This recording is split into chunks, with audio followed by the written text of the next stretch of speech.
Hello everyone and welcome back to For the Minions episode 41, the weekly show where we track some of the games that can possibly replace Paragon somewhat, replicate the experience at least.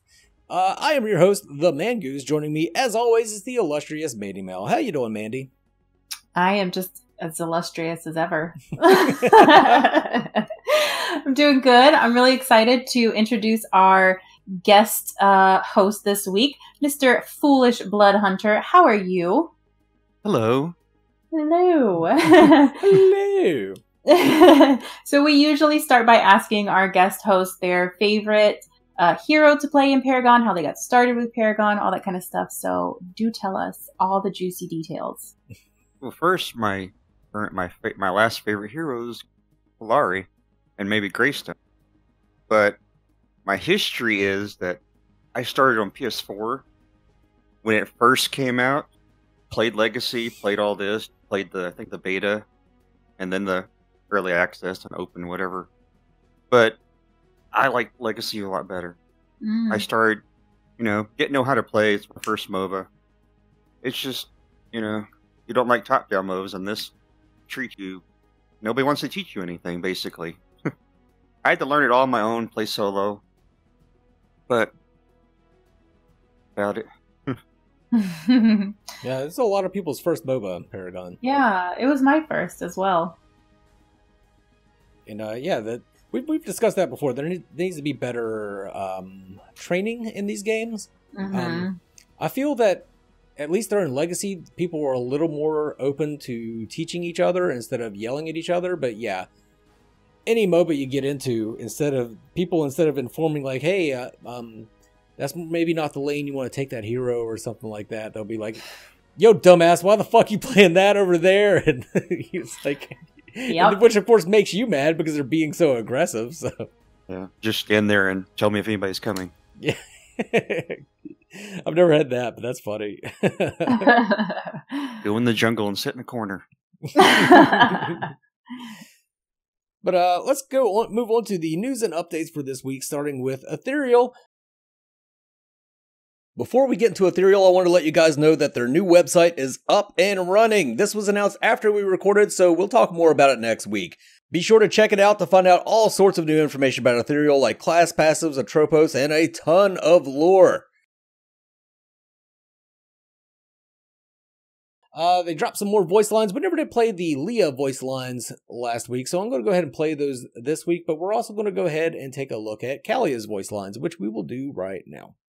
When I awoke, my lands had been desolated. Each pure heart is a seed that will blossom anew. The forest is a strange way of revealing your true intentions. Anger, joy, sadness. It is all laid bare for me to see. I was supposed to be doing something. Oh, couldn't have been that important. Stay focused, Kalia. Lives are at— Oh, a butterfly! The Fae have arrived! Now what? I'm here, everyone! So, who wants to be my buddy? Anyone? Alright, cool. Really loving their voice lines, really digging them, really digging the voice acting especially. Mandi, what'd you think of Kalia's voice lines? She sounded like, again, a perfect fit of voice to character. The voice actress did incredible. Very childlike and precocious, and I especially liked the "ooh, a butterfly" and "hi Marina, it's your best friend." Like, she just sounded like a little girl, like a little fun-loving, foxy spirit type. What are they called? Kitsune? Yeah. There we go. See, I listen to you sometimes. But yeah, she sounded good. She sounded amazing. Blood, what'd you think? Oh, I don't know, she made me feel young. Young again, like, yay, I remember this. This was the fun days when you're young, you're 16, you don't know anything, you're just like, kind of airhead sometimes, but it's okay. You're just young. I like to look of her, I like her look since I hadn't seen it before, but it's just, I was just listening earlier to some of the voice lines, and I was like, these are kind of cute. Yeah. It's just, I'm not really into young girls, but I'm like, it's just to remember that you were that age again. And exciting for me. Yeah, that's one of the things too that I wanted to bring up. Like, she replaced Akaika. Well, I shouldn't say that. She was originally slated for the original 14 that they want to have on their roster for their alpha. But they had to completely rework her, and that's when they brought Chief Akaika in. They're going to go ahead and reverse that. Chief Akaika is going out. Callie is coming back into the original 14. And if you've ever seen Kalia's original artwork, she was basically in her underwear. And I think they're really trying to avoid portraying her as a lolly. We were discussing that term earlier, which Mandi had never heard before. So to learn. They put some more clothes on her. I think she looks a lot better with more clothes, and it's more fitting for her voice because she does sound like, I mean, she's supposed to be thousands of years old, but she does look and sound like a precocious, I think was a great word for it, Mandi. Just a precocious child that's on an adventure, not like in a life or death situation. She's just more about going out and climbing some trees and having some fun. So I think that was a good call on their part to completely rework her character model to make it fit a little better with her voice lines and her attitude. Mm-hmm. Yeah, I agree 100%. That was good either way. Either put more clothes onto her or make her sound old. Or make her sound older. Yeah. Or put clothes on it. It was like a 50. It's like you can do either. I didn't think of that. As long as I don't feel dirty when I play her. Yes, that sums up exactly what I was looking for. They had the reworker so you didn't feel dirty when you were playing her. So well said. Well put. And then the other thing with them, the community Q&As, I've mentioned that before, that they just kind of come out of nowhere, but they do have a method for their madness. I wasn't aware of this till this week, but whenever they do drop voice lines, that's when they're going to be doing these Q&As where everybody can go in and interact with the developers and the development team. So yeah, if you're subscribed to their YouTube channel, whenever you get a notification, just go ahead, head over to their Discord, and they will probably be in there, and you can ask them a question, drop them a compliment, just say hey, whatever you want to do. You can just go ahead and interact with the developers over at Undying Games. So what do you guys think? What do you guys think of that? I think it's so cool. I really used to enjoy the community corners that Epic would put out for Paragon. And I just think this is a way better version of that because it's immediate one-on-one. So that's like just so cool that they would take the time out to do that. And it shows that they care what the community is thinking and what they have to say, and they want to answer as many questions as they can. So I think it's really cool. Blood, what you got? I'm with her. I like the community quarters on Paragon. It was just something fun. For somebody that was new, Yeah. I'd watch those all the damn time. Sometimes I'd watch them twice. What were they saying about this? It actually, the only thing I was able to learn. And then when they finally introduced a little bit of onboarding, teaching me a little. Okay, but I learned that part. Give me some more advanced. Because it took me months to learn, like, oh, you're supposed to hit these at the end, at the last. Okay, last hitting. Last hitting. Now I was like, duh, that's what last hitting. Yeah, you hear the words, but you don't really equate it to what you're supposed to be doing unless somebody tells you that's what you're supposed to be doing. Yeah. People used to yell at me all the time, push this lane. Or, freeze that lane.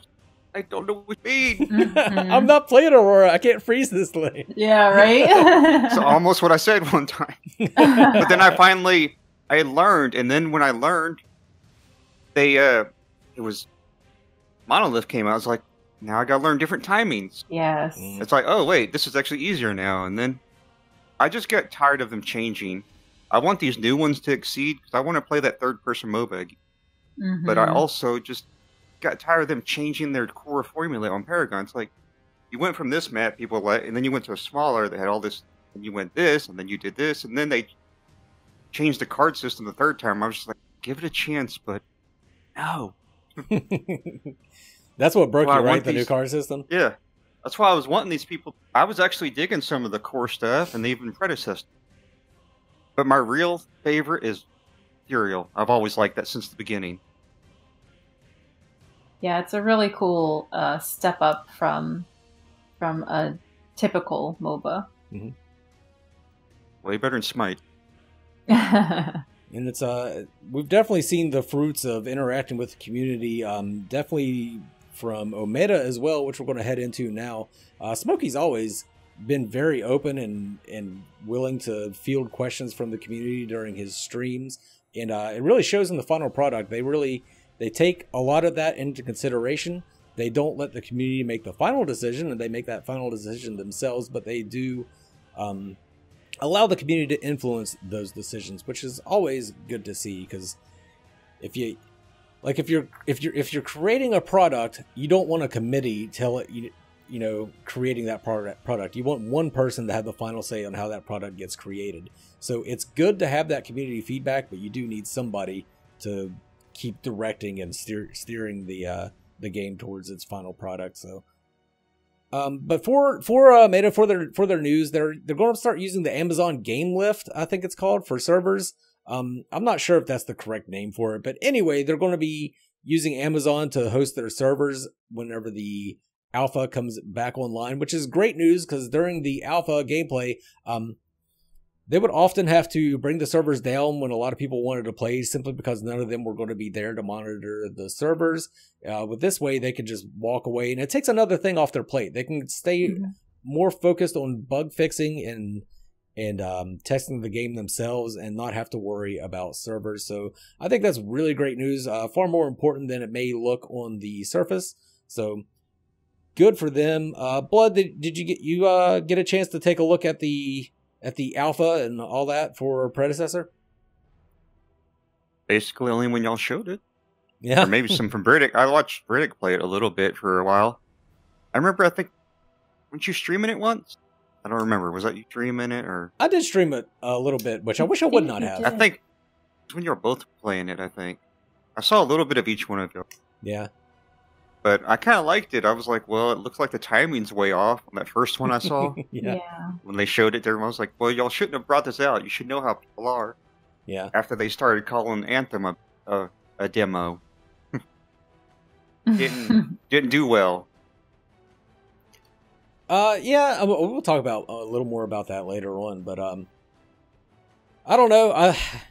I think there was a lot of fixes. They did make a lot of fixes rather quickly in the alpha. I think if they have somebody else looking after the servers, they'll be able to make those fixes even faster and get them pushed out even more quickly or so. I think that's great news. And as far as what they're working on, they're still working on the minions.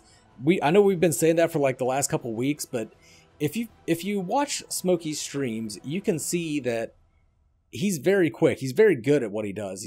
He can very quickly change things about a hero's kit, how it works, implement bug fixes very quickly. The minions are kind of getting him. The minions are holding him up, and there's a lot more that goes into the minion AI than I ever thought. Mandi, you got to play a little bit, right, with the minions in Predecessor? You got to play test that? Yeah, last week I think it was. They invited me. They needed some people to fill spots. They invited me to jump in on a couple of test runs. Basically just testing out how is the game performing with minions on the field.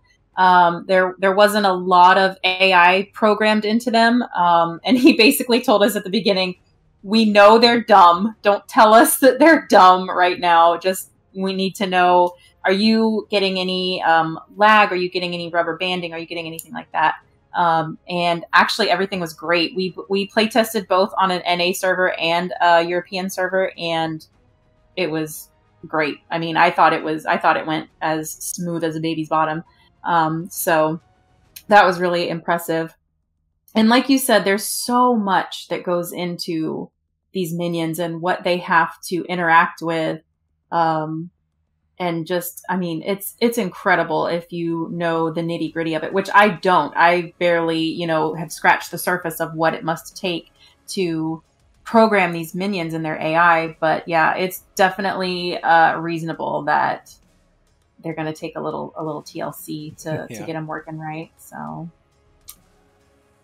yeah, a lot of the things he's trying to do is like the when you pull a minion, it shouldn't chase you all the way across the map. It needs to de-aggro and then return to its original position.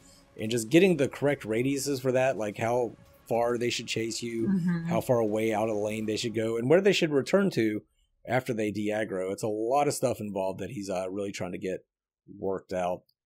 Then some other news from Omega Studios, a predecessor this week. We discovered that sometime this month, we don't know what day, is Smokey's birthday. According to the Queen Elvira, Smokey's wife, he's going to be a hot piece of 29-year-old ass.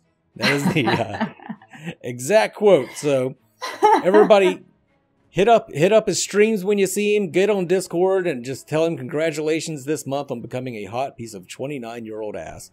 And tell him we sent you. Yeah, make sure you say Mandi and Mongoose sent you. It specifically my wife say said to call you. Oh, you're right. Oh, it's been a while since I was a hot piece of 29-year-old ass. Same. It's been about, what, 20 years? 20? No, it's not been that, has it? 10 years. It's been about 20 for me. Oh, yeah? Well, I mean, if we were talking about resumes, then we would have 10 more years of experience. We'll look at it that way. We'll look at it that way. Gamers don't age, we level up. It's fine. Oh, nice quote, Mandi. Nice. I totally stole it from the internet somewhere. Gotta steal it from somewhere, right? But that's going to be it for Omega Studios. We got nothing for Meta Buff. We got nothing for Phoenix Rising. Let's move on into the poll results. This was another one where people were pretty pissed. The comments were got a little angry, which it's good. It just shows that everybody's passionate about the game. Just remember, people, these polls mean absolutely nothing to anyone ever, and never will. So, you know, it was Aurora versus Muriel whose ultimate was the most impactful, and it seems like, I think people will, like, if they in Aurora won, it was 76% to 24%. I think people would like vote on Aurora, see that she was winning, and be like, cool, and move on. Now, if they wanted Muriel to win, they voted on Muriel, saw that Aurora was blowing Muriel out, and were like, oh, hell no. I need to explain to these motherfuckers why Muriel's was so much better. And I think there's cases to be made for both. But, Blood, what did you think about Aurora versus Muriel as far as the most impactful ultimate? I think it was a good decision. You know, Aurora's pretty good at, you know, getting in there and just freezing everybody real quick, her ultimate. Muriel, you have to almost be in danger for hers to ever even work. So yeah, that's true. Hers, it's like, what is she just going to teleport, use her ultimate on someone that doesn't need it when there's no reason? They're not low in health, so her ultimate was only a situation. Well, Aurora's, you could say it was situational, but you could sometimes use it to get away. You know, sometimes to initiate, sometimes, you know, just because you panicked and pressed and happened to freeze people in the air as they were jumping on you. Just stuff like that. That's why I voted for Aurora. Yeah, some good points. I ended up voting for Aurora. I do have to say though, I'm not surprised Aurora won, but I am surprised at the margin. Yeah. I figured that Muriel would be a closer race than it was. But yeah, I always fall back on, if it's two heroes that I either didn't play much or, didn't have a lot of experience playing with, it was like, which character did I get messed up by? Which ult messed me up? Or I guess in Muriel's case, helped me out. Or FaZe's case when is she in it? Is she in the? No, she's not. FaZe got beat out a long time ago. Yeah. Wah, wah. Her ultimate really wasn't that impactful. I mean, it could be, I guess, but I mean, not she herself was, but the ultimate wasn't. Not in the sense that we're speaking for like team fights and everything. Yeah. But yeah, Aurora, I just remember getting frozen and killed so many times. So I went ahead and voted for Aurora, and I felt like it was such a strong and useful, kind of like Bloodhunter said. You could even use it to escape. You could use it to initiate. So sorry, Muriel mains. I think I was speaking from a silver rank, so-called, like silver rank. That's where my experience come from. I think a lot of it comes down to ease of use. I think Aurora's ultimate was a lot easier for everybody to use. You didn't need to be an Aurora expert to know that, hey, everybody's gathered around a whole group of enemy minions. It's time to go ahead and ult them and do as much damage as possible. Whereas Muriel, you really had to know your Muriel. You had to be a very good Muriel player to know the best time to use a Reversal of Fortune. I mean, it could also be somewhat used as an escape or an engage. I mean, Muriel could ult in on somebody that's, perfectly healthy. They're up against another, a one-on-one. Muriel could quickly turn that into a 2v1 and take them down. Or, of course, if Muriel's in trouble, she could just ult to somebody to get away.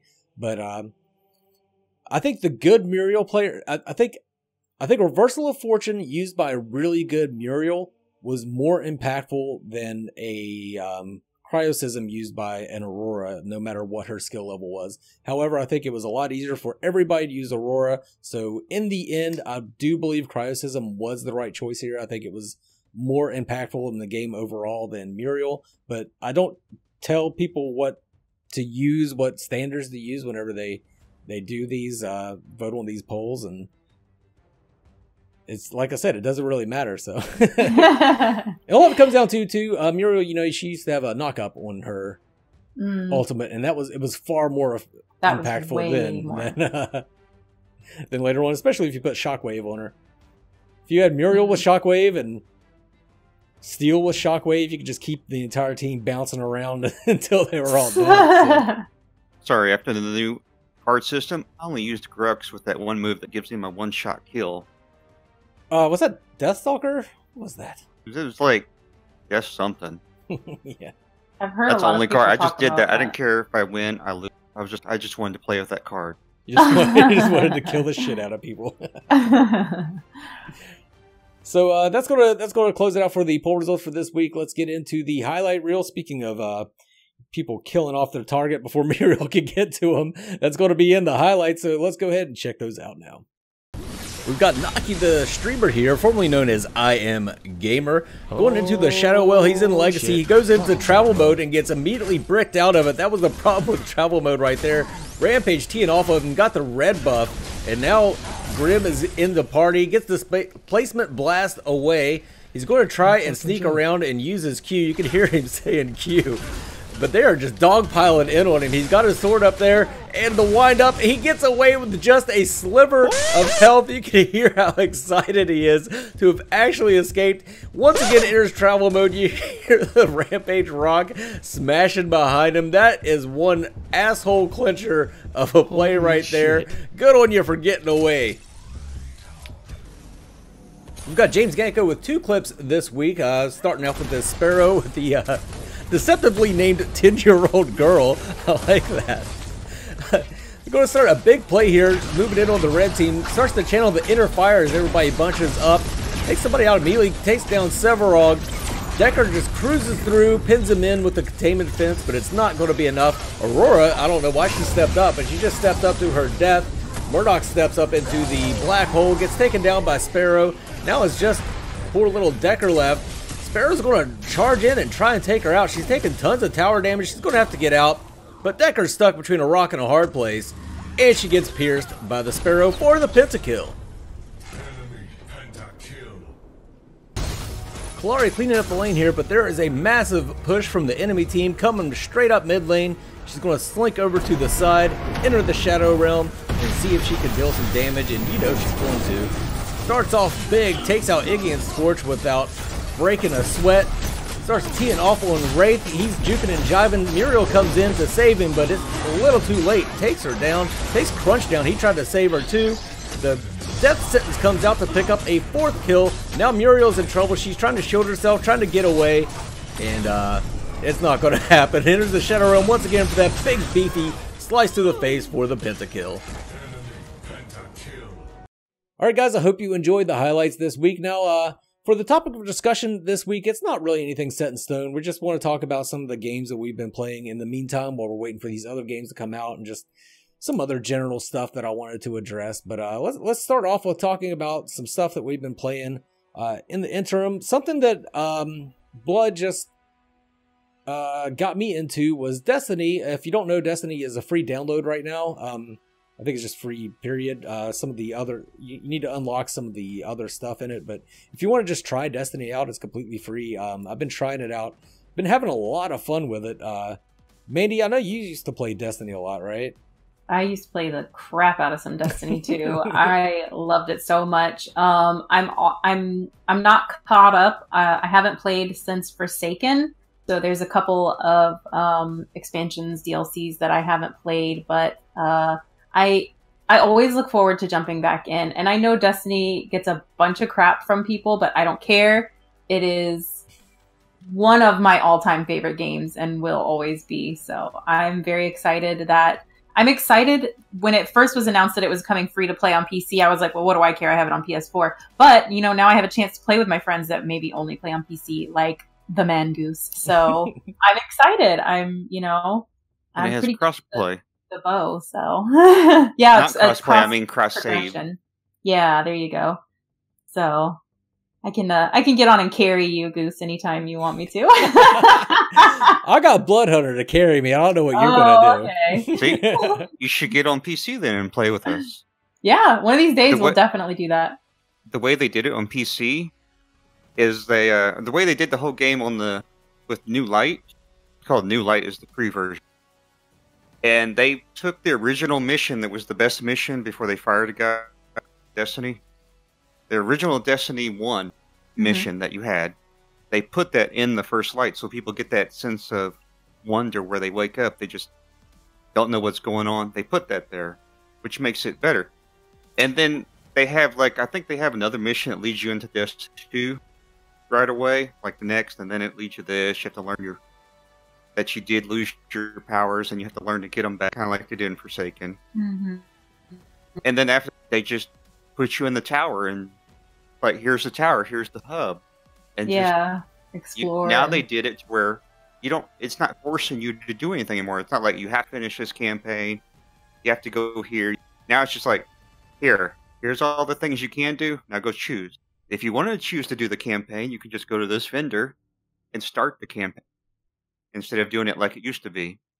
So they turned it into more of a MMO, basically an action MMO, but I've never liked those because they're always low res, they're kind of top down almost, or a third person. But this one's actually pretty good. It keeps you involved. Yeah, it's definitely even after pretty. The story. Yeah, I didn't expect to enjoy it so much, but it is pretty fun. Comparing Life to killer though. Comparing to Paragon, yeah. Yeah. But comparing to Paragon, it is a hero shooter kind of thing, which is where Paragon was going towards. It was going towards pretty much just being a hero shooter that happened to be on a MOBA map. So I mean, it is kind of like Paragon in that aspect. You do need to aim and run around, and you have your various class abilities. So that's kind of fun and kind of cool, and I like that. Overall enjoyable game. I'm digging Destiny.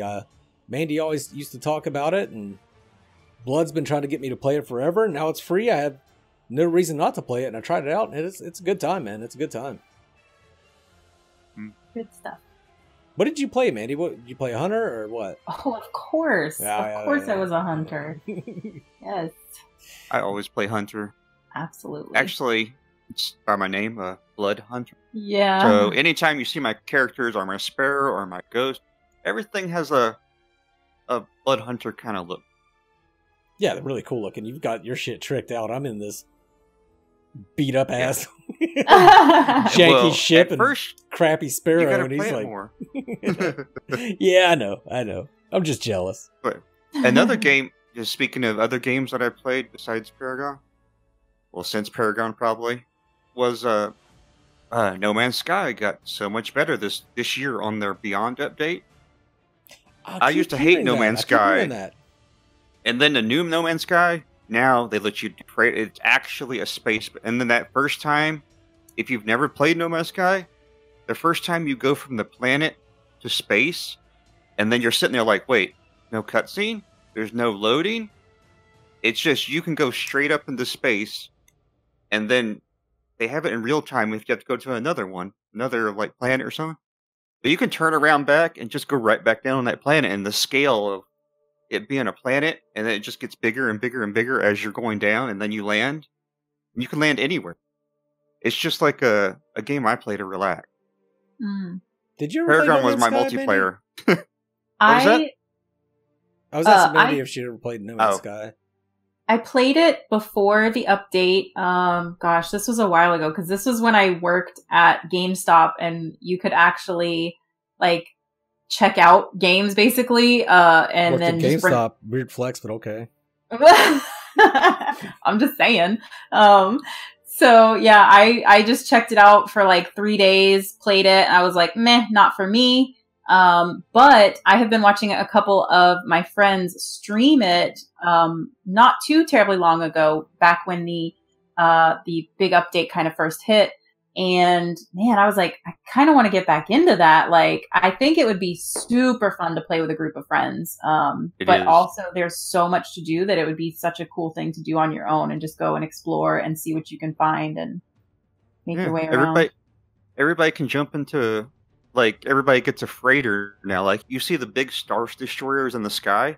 You can actually own one of those, but it costs a lot. Mm. There's a certain place in the game where you'll get one, but I don't want to say anything about that. But it's like you can have your friends come into your freighter, and then you'll like go to the navigation place, and you can decide what planet you want to go to. There's billions and billions and billions of actual planets you can go to. Literally. You can get lost in the game if you're... I still haven't finished the story, and I've been playing it for a few months.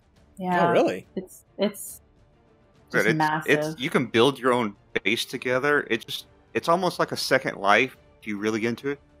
Plus, with the Beyond update, they released the VR, and then they completely redid the game for the VR, which is... If you never played VR, that's a really good game to play VR. It's crazy. That's really cool. I never played it. I saw all the negative reviews for it at the beginning and then just moved on. Yeah. It did kind of get pooped on there. Yeah. I really haven't been playing anything with any kind of regularity. I just haven't I'm just biding my time till one of these games come out. Really, like... Yeah, same here. I think the thing I've spent the most time with consistently, that I tend to bounce back and forth, is Red Dead Redemption 2. I was like oh my gosh, I was in an absolute funk with gaming. I was like, I don't know, nothing is Paragon. Nothing is like, I want to play this all the time. I think about this game outside of playing it. I was in a total funk. And I don't know why I didn't try Red Dead when it first came out, because I'm like I don't know, I love cowboys and horses and stuff like that. So it's like right up my alley. But man, just like the story, the online, the game is beautiful. Every time I play it, I like stop and look at the scenery and I'm like, this game is beautiful. And now they've had a big update. They've added roles now. You have different roles you can pursue. It's amazing. It's another one that has had some polarizing opinions. Some people kind of poo-poo on Rockstar. But I've had nothing but amazing experiences with it. And it's the thing that I've been most consistently returning to. But like you said, Goose, I've been hopping around a lot from game to game, just kind of seeing, what's fun for a little while. So I heard somebody call that game racist once because it depicted slaves and stuff like that in it. It's more, that was a long time ago, towards Native Americans. It's like it's that whole thing of cowboys and Indians, even though that's the incorrect term. But yeah, I mean, I liked it. Yeah, I loved it. I kind of grew up that way, and it definitely portrayed I would say the white man as the enemy. It did a good job of not making either side seem like the enemy, but of course I sided with the Native Americans. I'm like, down with the white man. It looks, just one more thing about that game, it looks so good in 4K. I had a 4K TV and I played it on my PlayStation Pro, Oh, And I was imagine. like, man, this looks so good. The snow, the aiming, the very first scene that you're in, it's like, man, I was sitting there not playing the game. I was looking at the scenery. Mm-hmm. Oh, Man, I it have looks so taken good. so many screenshots of that game because it's just beautiful. I've only ever watched Mandi play. I've never played it before. Oh, you're missing out. You got to play it. I played the The original. only other game that's good, that I think my best experience with gaming, just with all the, I have a point system that like it has to have this, this, and this, and this. Right. I had a game that just had 9 out of 10 of the things that I love, and I was just obsessed with this game. And that was a PlayStation exclusive. Won Game of the Year last year. God of War. God of War. Even if you didn't like it as a kid, they changed it so much, and then that one camera system that basically keeps you in the action, it never goes to a cutscene. Camera just kind of scrolls out or it spins around. But then when the cutscene's over, the camera spins back to you, and then all of a sudden you're playing. Sometimes I didn't even know I was supposed to be playing or wasn't playing, just because of that, how good kind of like Uncharted did a little bit. But this one did it the whole time, from the time that it shows you on the title screen. From that moment, it never breaks away from your character or around your character, unless you die in the game. Then it has to do a load. Even when you get to the end of the game and the credits start playing, the game it never fades to black. Wow. Until you get to this one, you figure out the last little tidbit secret that hints to the next game. But I don't want to ruin that for anybody. Yeah, don't. Yeah, Please don't. that's one I haven't touched. And honestly, like, people have told me play it. But I've heard it's really difficult, that there's a lot of difficult... If you play it on the easiest level, which sometimes you don't want to play on the easiest level, but if you play on called Give Me a Story, the combat is still okay for new people, or if you haven't played a game like that in a while, but it lets you experience the story, which is so good. Yeah. And especially if you're into mythology and all that. Mm-hmm. And it's nice that they don't make you feel bad, because a lot of times the easiest setting is called like whiny baby diaper boy setting. Yeah. Tell me a story. Yeah, that's what you're trying to do. You just want to look at the story without being bothered with too much difficulty. I like that. Yeah, the hard one that people keep saying that was hard is people tried to start that game when it first came out, and it's called Give Me a God of War. That's their hardest difficulty. People started on that difficulty, so it's like, no, play the story first, then do that. Probably did not go well for him. Yeah, right? So that's going to close it out for this week. Plugs. Foolish Bloodhunter, do you want to plug anything? I got a Twitch channel. When I don't have a constant streaming time, but if I just feel like streaming, I'll stream when something new comes out, which is Bloodhunters Legion. A little different from my main name. Twitter, I don't know, it's the same thing. That's about it. All my links are on my profile on your Discord. Anybody wants to hang out with me, I'm always here to play, especially Destiny. I'm here if people need help. I haven't played in a while. I haven't leveled up that much because I've been helping, I guess, NarGoose and a couple other people. It's like, I don't think it's a burden. I just like playing with people. Yeah. Mandi, anything to plug? I kind of want to do a special plug for my stream this month, because I'm going to be doing all like spooky games, and I have special Halloween alerts. So we're going to play nothing but like scary, dark, gritty horror games for the entire month. And you can come scare me with the alerts. So Right on. I got nothing to plug this week, so that's going to close it out. Appreciate everybody coming out. Especially everybody that seems to join us every single time. Just really appreciate you guys. And people that don't have time to join us every time, but you still show up, you still leave those comments, thank you so much. And even the people that show up and just never comment because, maybe they got a little anxiety, they don't want to say anything in chat, I appreciate you too. I don't want to leave anybody out. Everybody that watches the show, thank you so much. But for now, this is the For the Minions crew signing off. You guys have a good one. ManGoose!